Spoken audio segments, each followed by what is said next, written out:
Hello, আসসালামু আলাইকুম viewers, সবাই কেমন আছেন? আলহামদুলিল্লাহ আমি ভালো আছি। তো আমি আপনাদের মাঝে আজকে একটি খুব মজার রেসিপি শেয়ার করব, আর সেটা হচ্ছে সুজির রসবড়া। সুজির রসবড়া বানাতে প্রথমেই লাগবে আমার ডিম, সুজি আর সামান্য পরিমাণ লবণ। এই তিনটা উপকরণ একসাথে মিক্সড করে নেব, নিয়ে 3-4 মিনিটের জন্য ঢেকে রেখে দেব। 3-4 মিনিটের বেশি সময় রাখা যাবে না, কারণ ব্যাটারটা শক্ত হয়ে যাবে। আর এদিক দিয়ে আমি চুলায় একটি পাতিল বসিয়ে দিলাম, আর এখানে 1/2 লিটার পরিমাণ দুধ দিয়ে দিলাম, আর তার সাথে 2-3 টুকরা দারচিনি, এলাচ আর 2টা তেজপাতা দিয়ে দিলাম। তেজপাতাটা আপনাদের ভালো না লাগলে স্কিপ করতে পারেন। আর এখন আমি দিয়ে দিব 1/2 কাপ পরিমাণ চিনি। এখন আমি দুধটা ঘন হওয়া পর্যন্ত নাড়তে থাকবো। দুধটা ঘন হয়ে এলে আমি চুলা থেকে পাতিলটা নামিয়ে নিব। এরপর আমি পিঠাগুলা ভাজতে চলে যাব। পিঠা ভাজার জন্য আমি প্রথমে চুলায় কড়াইটা বসিয়ে দিব। পিঠাগুলোকে ডুবো তেলে ভাজতে হবে।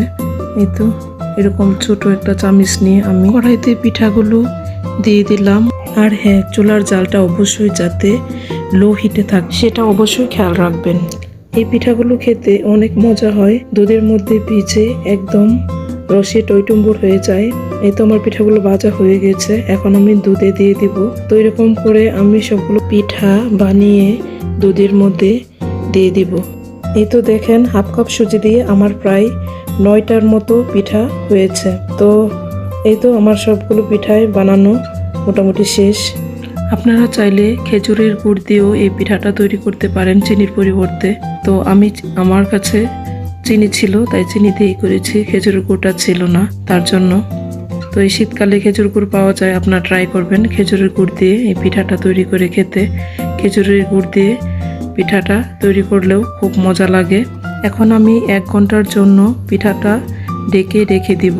এই তো দেখেন, 1 ঘন্টা পর দুধে ভেজানোর পর সবগুলো পিঠায় একদম নরম তুলতুলে হয়ে গেছে।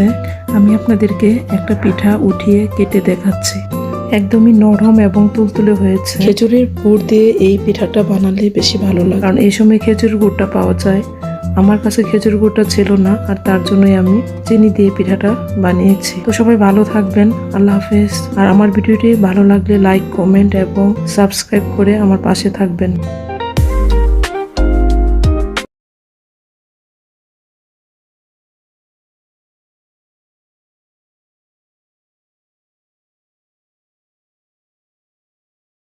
আল্লাহ হাফেজ সবাইকে।